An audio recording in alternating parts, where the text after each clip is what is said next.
Olá, galerinha do quarto ano, tudo bem com vocês? Espero que vocês estejam bem.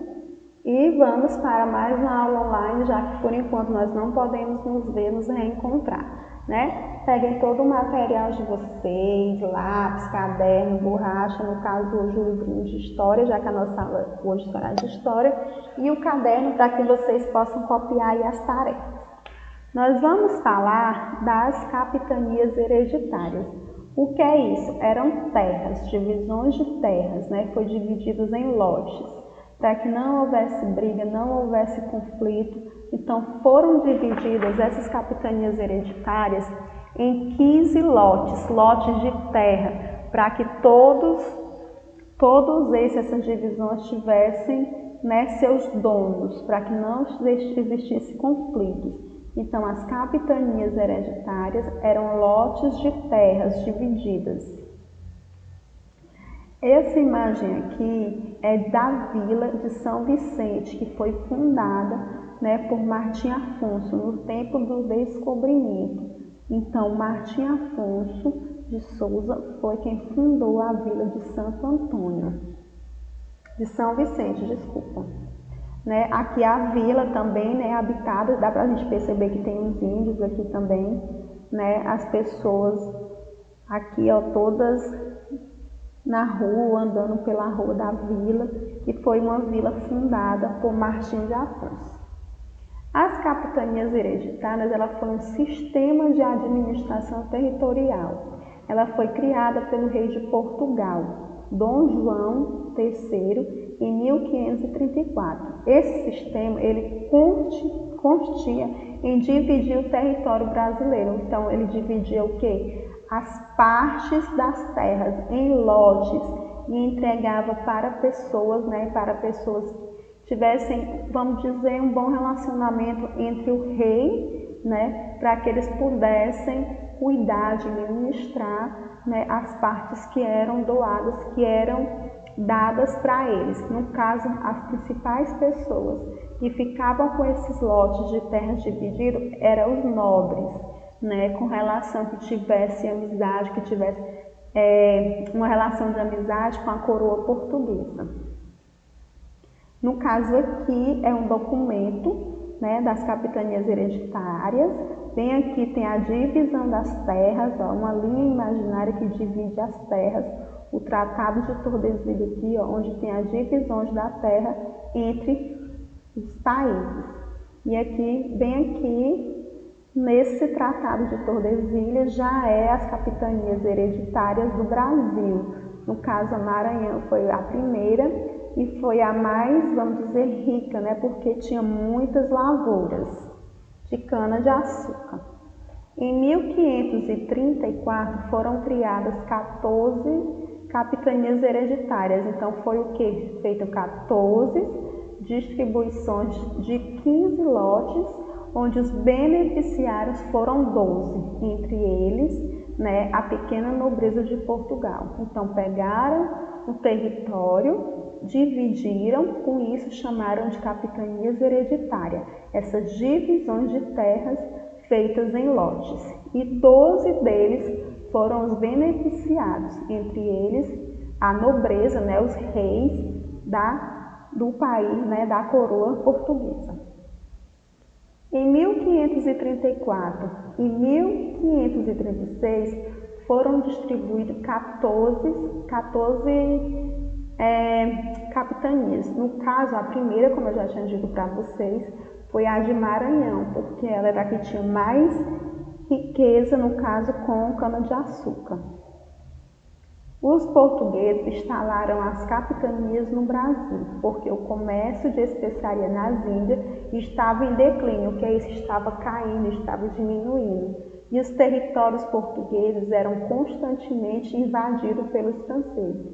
Então, Portugal constantemente era invadido pela França. Então, como as especiarias da Índia estavam diminuindo, estavam perdendo valor, então foram feitas as capitanias hereditárias no Brasil, já que o Brasil era uma terra rica, né, uma terra fértil.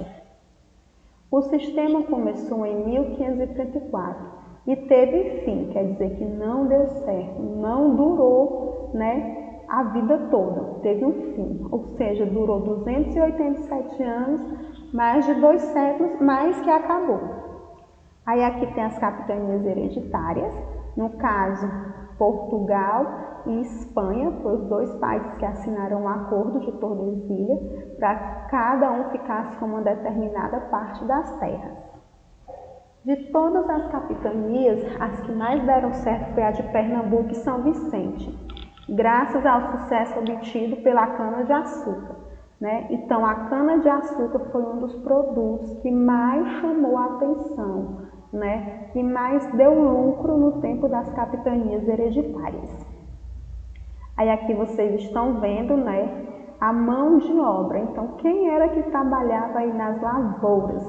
Eram os índios, né? A principal mão de obra era a escrava. Então, inicialmente foram os índios que viviam da terra. Tempos depois, os negros, para maior lucro dos proprietários. Então, eles trabalhavam, eles sofriam, eles eram obrigados a trabalhar, mas sem ter nenhum lucro, sem fim lucrativo. Eles sofreram nessa época, porque trabalhavam de graça, dia e noite, né, no sol, né, não tinha uma alimentação adequada. Então, foi utilizada a mão de obra indígena para que tudo isso aí pudesse crescer, para que a economia dessas pessoas, na época do Brasil colonial, pudesse crescer. Aí aqui vocês estão vendo a imagem, ó, das pessoas trabalhando na lavoura, né, sem benefício, sem proteção nenhuma, todas trabalhando de graça.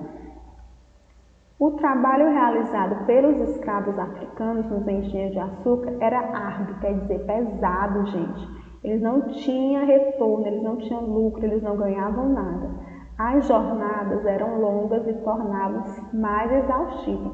Quer dizer que trabalhava até cansar, e se cansasse não podia parar, né? À medida que se aproximasse o período da colheita de cana, quer dizer, quanto mais próximo ficasse o colheito, mais eles trabalhavam, mais aumentava as tarefas dele, mais eles se cansavam, mais eles sofriam com tanto trabalho. Aí aqui tem uma atividadezinha de fixação para vocês. O que eram as capitanias hereditárias? Aí a tia falou, né? Que era a divisão de terras, né, em lotes, tinha tantos donatários, e aí você vai pesquisar uma divisão de terras, de lotes, 15 lotes para ser dividido entre 12 beneficiários.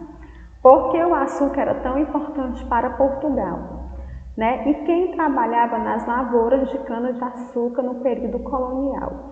E aí são 3 perguntinhas que vocês vão responder, baseada nesse vídeo que a tia explicou. Qualquer dúvida, volta ao vídeo, né? Acessa lá no YouTube, curte e vai aqui também no livrinho de vocês e pesquisa, tá bom? Terminou de fazer a tarefinha do vídeo, vem aqui no livro de vocês de história, né? E vão responder as páginas 157 a 162.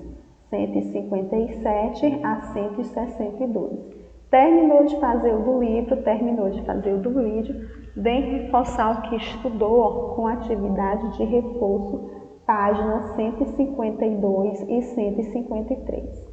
Livro 157 a 162, atividade de reforço 152 e 153.